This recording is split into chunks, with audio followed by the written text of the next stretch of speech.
This is your Mom Shiel and welcome back to my channel. So today, we are going to cook beef pepper steak. And here are the ingredients of our beef pepper steak that we are going to cook for today. So, I have a sirloin here, beef sirloin. So I cut into strips. I have carrots, red and green bell pepper, onion. I have a garlic. I have a teaspoon of oyster sauce. I have a 1 tablespoon of sugar, 1 tablespoon of cornstarch, and I have 2 tablespoons of soy sauce.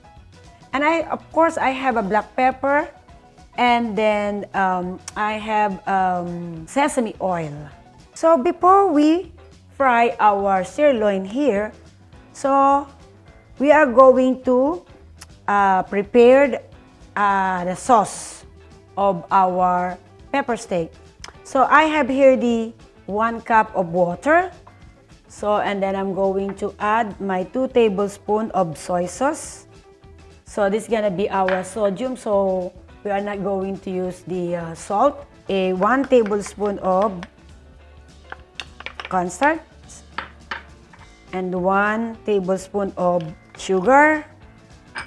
Then we're going to add our oyster sauce. Then we're going to add our oyster sauce here. Okay. Then I think I need to add black pepper to taste. Okay, and then I need to get my whisk. Let's give it a whisk. And this is gonna be our chicken sauce later for our beef. So after we mix our sauce for later, so I'll go ahead and put some black pepper on my beef strip. Okay, so I use the sirloin. So and see to it that all the meat have a taste of black pepper. So black pepper, so you guys, black pepper and salt. And we put, before I said I'm not going to use the salt, but I'm not going to use to my sauce. I am going to drop some salt only here in my meat so that it becoming tasty. So when we fry our beef, and it has taste already of salt and pepper. So I'll put some oil on the pan to fry our meat, and then yeah, when it's hit already, if you see the pan that it's like hot, so we are going to fry our beef. All right, so I go ahead and fry our sirloin. Oh, you see that? So make the beef slightly brown.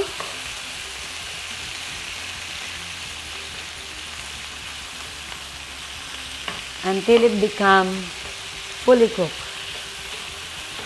Okay. So you know this recipe is like you could make it like 30 minutes again. This is gonna be like include to our 30 minutes recipe because it's so easy. All right. So let's try to fry the beef. Okay.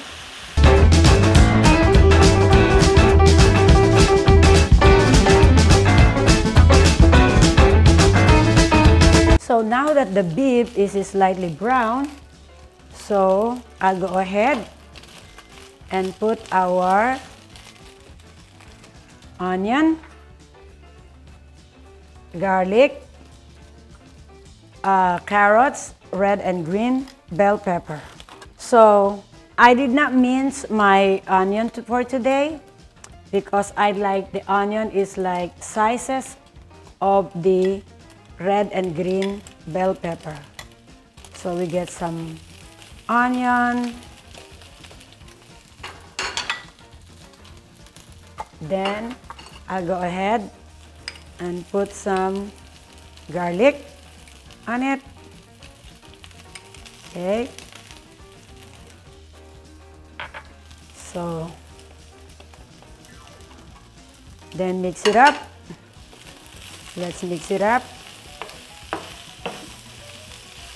until it well combined. All right. So I love the piece chunks of onion so that it's like more tasty to our beef. And then after that, I'll go ahead and put some carrots. So this carrot is optional. We could make our pepper steak without these carrots. But for today, I choose because my son loved the veggies, so I like to use the carrots. But carrot is optional. We only have to use the bell pepper in any color what you like. So I decided to use the green and red bell pepper and additional with carrots. Carrots is optional. Okay? So that we have like a little veggie in our meat. Once you see that our carrots is okay, so I'll go ahead and put our red and green bell pepper. Okay, so once we see that the carrots is okay in here, so I'll go ahead and put our red and green bell pepper. Ooh la la! This is another yummy, delicious food, right? So let's mix it up until it well combined. All right. You know, this menu is, I would say like this is our like 30 minutes menu because it's so easy and very easy to prepare. All right.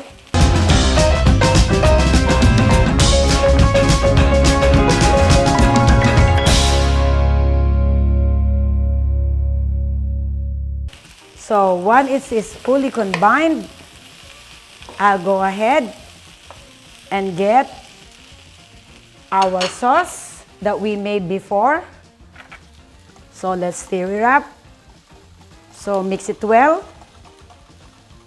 And then pour it to our beef here. Right? So after I mix the sauce of our ingredients, so I forgot to mention that we have to put my favorite sesame oil. So just a little bit drop of sesame oil. So just have something to taste on it. All right, so not a lot. So that have a taste of sesame oil. You know, sesame oil is my #1 favorite ingredients to when it comes to veggie. So we are going to wait the sauce until it will become thickened. And yes, then our food is ready.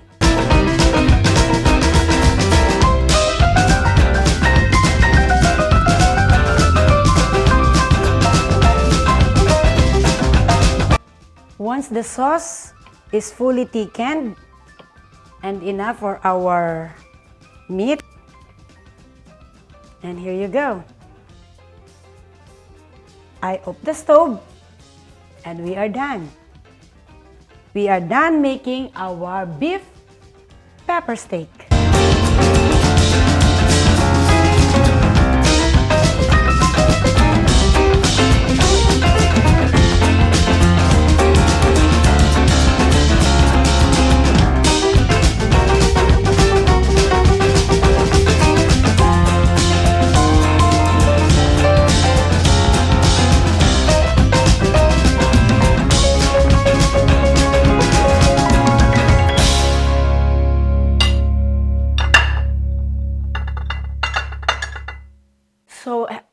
you go. We are done making our beef pepper steak. So this beef pepper steak that we made for today, or we cook for today, we're going to match with steamed rice. Doesn't matter if you have a brown rice, white rice, basmati rice, pepper beef steak is best match with steamed rice. So I go ahead and taste our food that we cook for today. All right, let's do plating, right? Put it on the side. Oh, that's so yummy, yummy. I am so happy. Sauce on top. Yeah, why not? Everybody loves the sauce. Look. Look at that. Aww. So I go ahead and taste our beef pepper steak. Get some rice and the beef. Okay? Rice and the beef and some veggie. This is for you guys. Let's eat.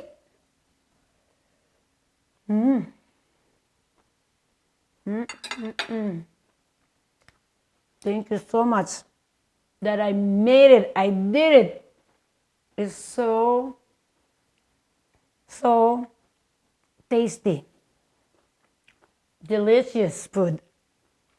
So this is very easy, guys. Very easy to prepare, you know. This is, as I have told you, like a 30 minutes meal. We could include as 30 minutes meal. And it's very easy just to fry the beef, put all the veggie, and important, the combination of our yummy sauce that we made for today.